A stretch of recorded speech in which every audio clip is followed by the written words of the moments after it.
Mac and cheese with garlic bread na nagsimula lang sa online, ngayon ay meron na siyang pwesto sa Carriedo at ang presyo ay ginawang pangmasa. Dati pa po online lang. Sa Carriedo po, bago pa lang pero Batang Quiapo talaga. Gagawin nating pangmasa yung mga pang-social na pagkain. At ang sekreto nga daw ng masarap na mac and cheese niya ay ang kanilang secret sauce na pati mga foreigner ay napapabili. So ano yung nilagay niyo, sir? Secret cheese sauce recipe. Pero gatas lang din siya tsaka cheese ang main ingredient. At sa malakas na araw nga daw ay nakakaubos sila ng up to 140 orders. Sa isang maghapon po, siguro mga 7 ganito. 7 ganyan. Mac and cheese. Uy, umaapaw talaga yung cheese sa kamay ko. Grabe. Yes. Hello, sir. Uy, mukhang masarap yan, sir. Ano po yan, Hello, sir. Mac and cheese po, sir, with garlic bread. Mac and cheese with garlic bread. Yes po. Sir, parang sa mga ano lang yan, mga social na lugar, pero meron dito sa sa Carriedo, no? Siyempre, boss, gagawin nating pangmasa yung mga pang-social na pagkain. Kayo lang po meron yan dito sa Carriedo, sir? Yes po, Wala boss. pang ibang pumapareha sa inyo? Wala pa po, boss. Wala pa po. So, ano yung nilagay nyo, sir? Yan po yung may secret cheese sauce recipe. Secret lang yan. Yes. Hindi natin kailangan. Pero gatas lang din siya, tsaka cheese ang main ingredient. Okay po. Pero tapos may secret kayo nilalagay. Meron Sige, sir, po. haluin nyo na nga, sir. Sige po.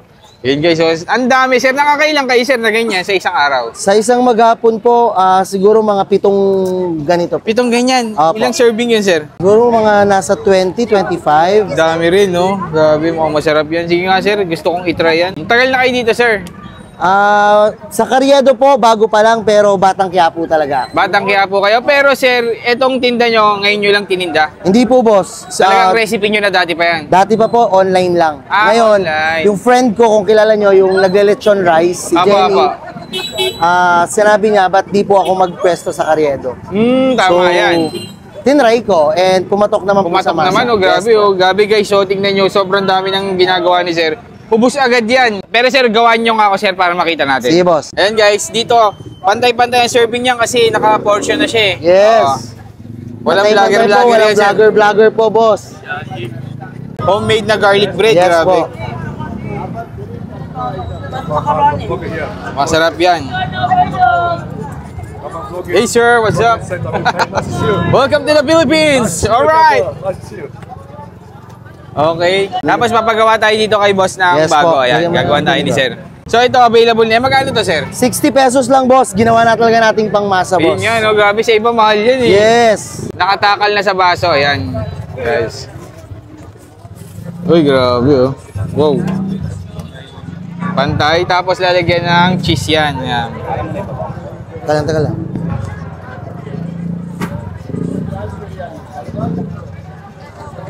Yun, daming cheese, oh. And then, so yung garlic bread ni sir, siya rin ang gumagawa niyan.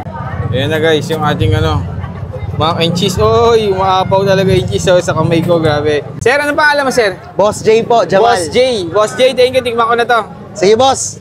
So ito na guys, titikman na natin yung mac and cheese dito sa Carriedo guys. 60 pesos lang. Ganyan yung serving guys, ayan. Sobrang daming cheese. Tapos meron pang regular cheese sa ibabaw na nilalagay. Tapos may kasamang, ayan, yung kanilang garlic bread. For only 60 pesos. Dito lang kay Kuya J Mac, ayan. Boss J. Kay Boss J lang yan, Batang Quiapo. Tingnan natin guys kung gaano kasarap to. Meron na pala dito, no guys. Ito lang, sila lang yung nagtitinda ng dito ng mac and cheese.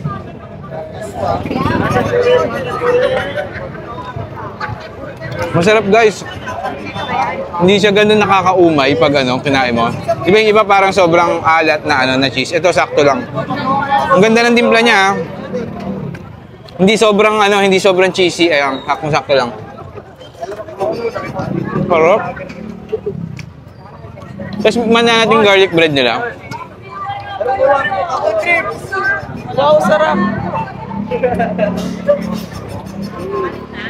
Ang sarap ng garlic bread.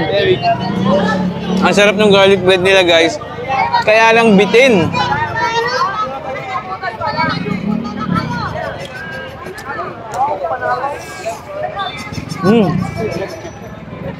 Panalo to guys, panalo to.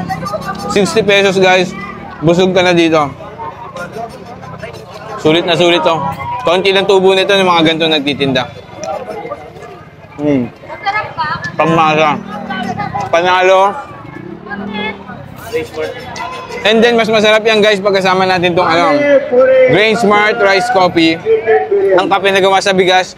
Kung acidic ka guys, ito na yung kape mo. Available to sa lahat ng online shopping app. So yun lang mga ka-food trip. Thank you.